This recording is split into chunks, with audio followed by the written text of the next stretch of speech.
प्रिय सत्संगी भक्तों, इस वीडियो में हम आपको कबीर बीजक मूल अर्थ सहित प्रथम प्रकरण रामायणी का तृतीय पाठ हम आपको रामायणी 76, रामायणी 77, रामायणी 78, रामायणी 49, रामायणी 50, रामायणी 51 हम आपको हिंदी में अर्थ सहित गाकर सुनाने वाले हैं, जो आपको सुनकर काफ़ी आनंद मिलेगा। वीडियो के लास्ट डेट तक ज़रूर बने रहिएगा ताकि आपको सारी जानकारी सही तरीके से मिल सके और बेल वाली घंटी दबाना मत भूलें ताकि आपको सारी नोटिफिकेशन हमेशा मिलती रहे। तो प्रिय भक्तों, सुनिएगा ज़रूर, सुनकर आपको आनंद मिलेगा। अमाया मोह सकल संसारा, इह विचार न काहू विचारा। अमाया मोह कठिन है फंदा, अकर विवेक सोई जन बंदा। राम नाम ले बेरा धारा, असो तो लय संसार ही पारा। सद्गुरु कहते हैं कि संसार के सारे मनुष्य माया मोह में जकड़े हुए हैं, परंतु इससे छूटने का विचार कोई नहीं करता, क्योंकि माया मोह का बंधन कठिन है और जो विवेकी इस बंधन को तोड़ दे वही गुरु का सच्चा भक्त है। अर्थात आत्म तत्व एवं निज स्वरूप रूपी राम नाम के जहाज में बैठकर साधक संसार सागर से पार हो जाता है। राम नाम अति दुर्लभ, और ते नहीं काम। अवादि अंत औ युग युग, अमोहि राम ही ते संग्राम। कबीरदास जी कहते हैं कि राम नाम वाची निज स्वरूप का बोध बड़ा ही दुर्लभ है, मगर सद्गुरु या संतों की कृपा से जिसे वो मिल जाता है उसकी अन्य सारी कामनाएं छूट जाती हैं और उसके मन में यह निश्चय हो जाता है कि बोध काल के आदि से लेकर जीवन के अंत तक मेरा लक्ष्य शाश्वत आत्माराम ही है। एक है काल सकल संसारा, एक नाम है जगत प्यारा। अत्रिया पुरुष कछु कथ्यो न जाई, असर्व रूप जग रहा समाई। अरूप निरूप जाए नहीं बोली, हलुका गरुआ जाए न तौली। भूख न तृषा धूप नहीं छाही, दुख सुख रहित रहे तहि माही। कबीरदास जी कहते हैं कि सांसारिक वस्तुओं को एक ही काल पीसता रहता है, जबकि आत्म अस्तित्व ही सबको प्रिय है, जो कि चेतन होते हुए भी न तो स्त्री और न ही पुरुष है और सभी शरीरों में रमते रहने के कारण सर्वरूप हो जाता है। उसे भौतिक अथवा सांसारिक और अरूप अर्थात अदृश्य कुछ भी नहीं कह सकते हैं, वो केवल ज्ञान स्वरूप ही है। उसे हल्का और वजनी करके नहीं आंका जा सकता है। भूख प्यास छाया धूप ठंडी गर्मी सबसे विरक्त है। तात्पर्य यह है कि वो दुख सुख से परे स्वयं के अस्तित्व में विद्यमान है। मूल रूप से कहने का तात्पर्य यही है कि साधक को सुख दुख के द्वंद्व से परे हटकर आत्मस्वरूप में ही स्थित रहना चाहिए। अवपरम परम रूप मृगुरंगी, अवागे रूप निरूप न भाई। अब बहुत ध्यान कै खोजिया, नहीं ते ही संख्या आय। सद्गुरु कहते हैं कि ऐ साधक, तुम्हारा निज स्वरूप सर्वोच्च है, फिर भी इधर उधर भटकते रहते हो। आत्मस्वरूप की व्याख्या और परिभाषा में ना पड़ो उसको अनुभव के आधार ही समझा जा सकता है। जीव ज्ञान और गुण में के मामले में एक समान होते हुए भी असंख्य व्यक्तित्व से परिपूर्ण है और यही सर्वोपरि है। अमानुष जन्म चूके हूँ अपराधी, यही तन केर बहुत है साझी। अतात जननी का है पुत्र हमारा, अस्वार्थ जान कीन प्रतिपारा। अकामिनी का है मोर पियो आही, अबागी निरोप गिरा सा चाही। असुत कलत्र रहे लौलाई, अयम की नाई रहे मुख बाई। अकाग गिद्ध दो मरण विचारे, असी कर स्वान दो पंथ निहारे। अवगिनी कहे मैं ई जन्म जारो, पानी कहे मैं जरत उबारो। अधरती कहे मोहि मिली जाई, अपवन कहे संग ले उड़ाई। अते ही घर को घर कहे संवारा, सो बैरी होए गले तुम्हारा। असो तन तुम आपन कह जानी, विषम स्वरूप भूलो अज्ञानी। सद्गुरु कहते हैं कि हे मानव, उत्तम नर तन पाकर भी आप अगर अपनी कल्याण साधना नहीं कर पाते तो यह तुम्हारी बहुत बड़ी भूल है और तुम अपराधी हो। शरीर का अभिमान बेकार है, क्योंकि ये तो सिर्फ तुम्हारा भी नहीं, पिता और माता कहते हैं कि ये हमारा पुत्र है और उन्होंने अपना स्वार्थ यानी बुढ़ापे का सहारा मानकर इसका प्रतिपालन किया। तुम्हारी पत्नी या प्रेमिका जो कि काम के वशीभूत होकर सिंहनी रूप में तुम्हें खा जाना चाहती है, अपना प्रियतम कहकर तुम्हारे शरीर पर अधिकार जमाती रहती है। इसी प्रकार पुत्रादि भी ध्यान लगाए बैठे हैं कि उनकी स्वार्थ पूर्ति के लिए तुम क्या कर सकते हो और कब यमराज के सरीखे मौका पाकर तुम्हें निचोड़ ले। इसी प्रकार कौवा और गिद्ध भी तुम्हारे शरीर से अपनी भूख मिटाने की आशा लगाए हुए हैं एवं सियार और कुत्ते भी तुम्हारे मृत होने का रास्ता देख रहे हैं। यही नहीं, मरणोपरांत शरीर का अग्नि तत्व अग्नि में, जल तत्व जल में, पृथ्वी तत्व पृथ्वी में और वायु तत्व वायु में विलीन हो जाते हैं।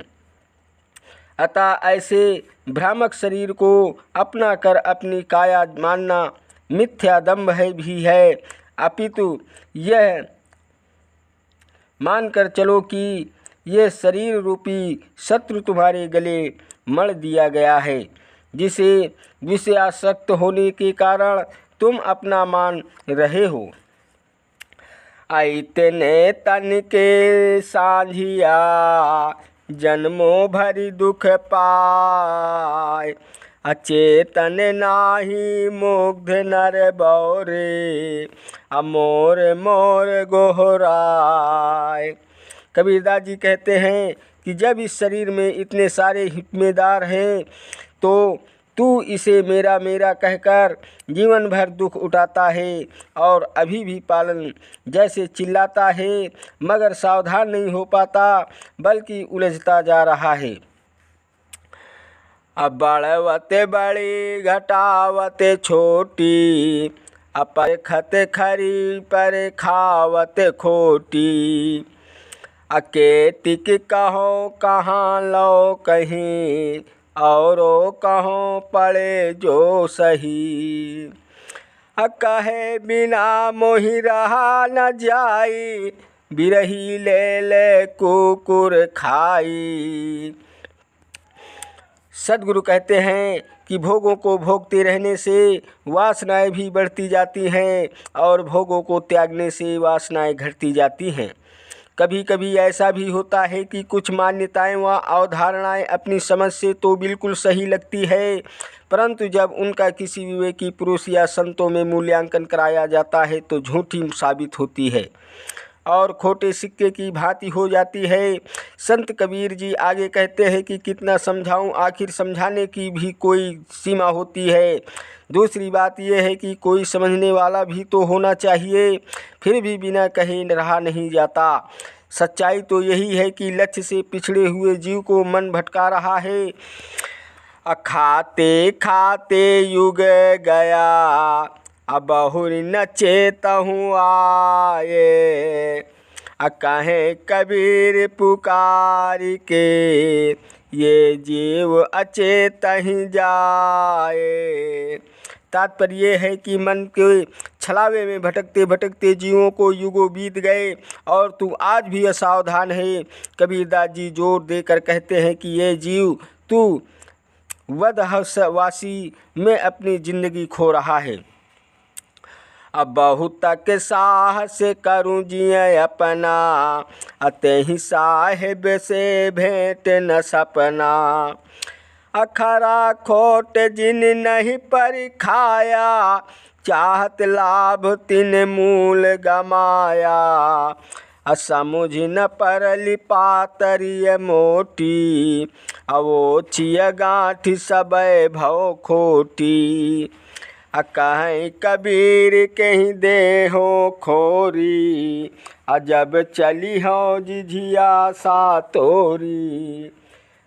सदगुरु कहते हैं कि ये मनुष्यों, अपने मन को जितना भी समझाओ, यह साहस करो, मगर तुम्हारा काल्पनिक ईश्वर तुम्हें कभी नहीं मिलेगा।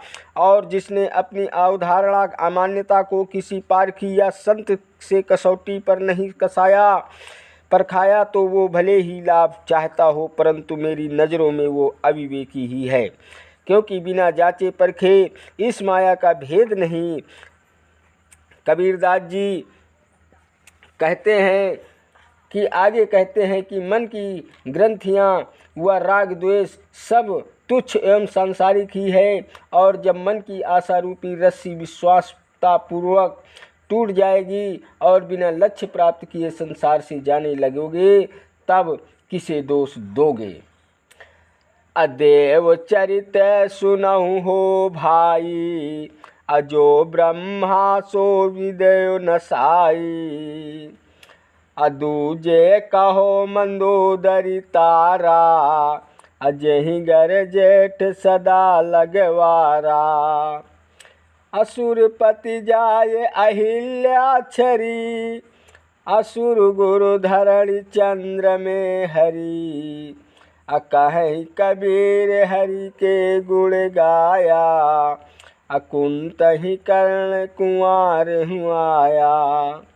आगे कबीरदास जी खुलासा करते हुए देवताओं के बारे में भी यहाँ बताते हैं कि जिन्हें तुम देवी देवता मानकर पूजा अर्चना करते हो और अपने कल्याणार्थ जपते हो, उनका भी चरित्र सुन लो।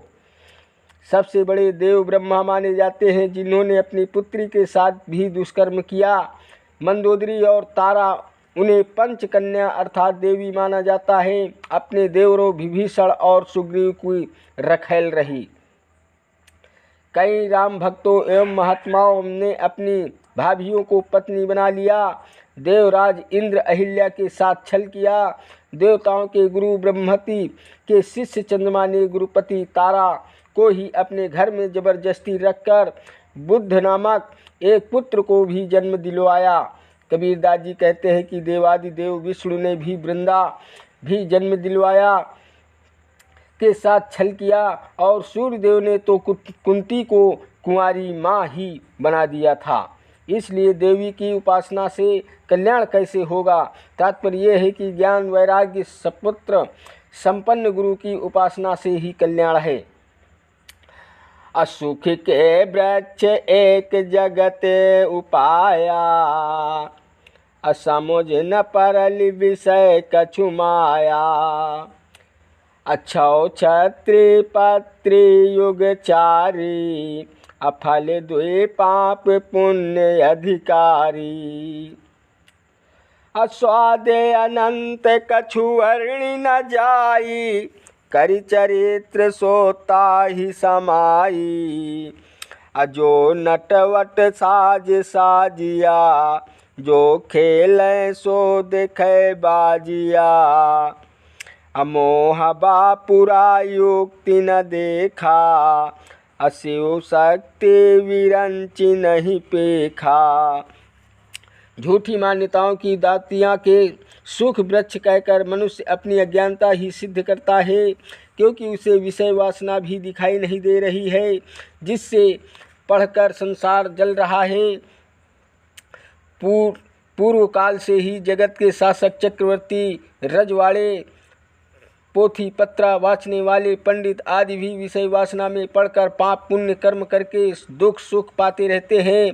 तात्पर्य यह है कि मूढ़ मनुष्य का मन विषयों में ही सुख मानता है और उन्हें वर्णनाती समझकर अच्छे बुरे आचरणों में ही लीन रहता है। नट की तरह नकली श्रृंगार कर विषय वासना में खोखला और उसी को अपनी सफलता मानना एक मोह या भ्रम ही है, और ऐसे लोग विवेक पथ से रहित होकर दुख मुक्त नहीं हो पाते। जो लोग ये समझते हैं कि देवी देवता की पूजा उपासना करके मुक्त हो जाओगे, यह उनका भ्रम ही है, क्योंकि शिष्य शक्ति ब्रह्मादि देवी देवता स्वयं भी माया में विमोहित रहे हैं। परदे चली गई, असमुझ परी नहीं बानी। जो जाने सो वाचही, नहीं तो होत सकल की हानि। कबीरदास जी कहते हैं कि विषय आसक्ति रूपी पर्दे के भीतर ही मनुष्य के सारे दुराचरण चलते हैं और वो अपने स्वभाव की परख नहीं कर पाता, जबकि कुछ लोग अपने अज्ञान एवं दुर्गुणों को परख लेते हैं और उन्हें त्याग कर बच जाते हैं। क्षत्रिय करे क्षत्रिया धर्मा, असवाई बाके बाढ़े कर्मा। जिन अवधू गुरु ज्ञान लखाया, अता कर मन ताही ले धाया। क्षत्रिय सो जो कुटुम सो सूझे, पाँचों मेटिए कि कै बूझे। जीव मार जीव प्रतिपारे, देखत जन्म आपनो हारे। हारे करे निशाने घाऊ, अजूझ परे तहाँ मंथम राऊ। गुरुओं और उपरोहितों ने क्षत्रियों को ये उपदेश दिया कि दुष्ट व्यक्तियों का वध, हिंसक पशुओं की हत्या, आक्रामकों से युद्ध आदि शुभ कर्म है। इसी प्रकार राजा युद्ध जीतेगा तो राज्य भोगेगा, मारा जाएगा तो स्वर्ग होगा। और इन्हीं उपदेशों को सत्य एवं कर्तव्य मानकर सब वही कर्म करने लगे और राष्ट्र की उन्नति एवं क्षमता बढ़ाने के लिए क्षत्रियों या शासकों का भी यही कार्य बन गया। सद्गुरु कहते हैं कि असली क्षत्रिय तो वो है जो हृदय के अंदर के काम, क्रोध, मद, लोभ, मोह आदि निजी कुटुंबियों को परास्त कर देता है। आध्यात्मिक क्षत्रिय अपनी पांचों ज्ञानेंद्रियों को वश में करके अपने अद्वितीय चेतन जीव को समझकर स्वरूप स्थित का सम्राट बना देता है। परंतु जो लोग हिंसा पर विश्वास करते हैं और दूसरों को दुख पहुंचाते हैं, वे धीरे धीरे अपना ही जीवन खो रहे हैं। ऐसे क्रोधी और तामसी लोग जरा जरा सी बात पर अस्त्र शस्त्र उठा लेते हैं और राजा लोग भी उन्माद में पड़कर बात बात में दूसरों से युद्ध करते रहते हैं। अब मन्मथ मरै न जीवै, जीवहि मरण न होए। सोन सनेही राम बिनो, चले अपन पाँव खोए। सद्गुरु कहते हैं कि यदि काम, क्रोध आदि मानसिक व्याधियां पर जब मच जाएं और जीवन पर्यंत पुनः न आए तो मनुष्य को जन्म मरण के चक्र में नहीं पड़ना पड़ेगा।